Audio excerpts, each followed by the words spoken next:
ব্যবসা করেন কারা কারা হাত তুলে দেখেন তো আমারে। মাশাআল্লাহ, হাত নামান। ব্যবসায়ী ভাইয়েরা, অনেক অসাধু ব্যবসায়ী আছে রমজান আসলে নিত্য প্রয়োজনীয় পণ্যের মূল্য বৃদ্ধি করে দেয়। এরকম আছে না নাই?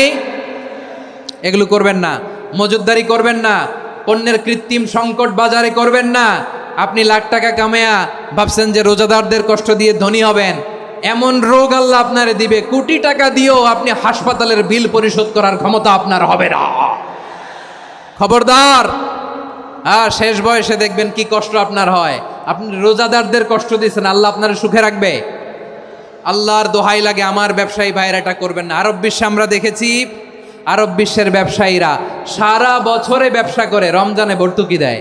আর আমার দেশের কিছু অসাধু ব্যবসায়ী রমজানে গলাকাটা ব্যবসা করে আর সারা বছর সইটার উপর দিয়ে চলে। চিল্লায় বলেন ঠিক কিনা? করবেন না, এটা করবেন না।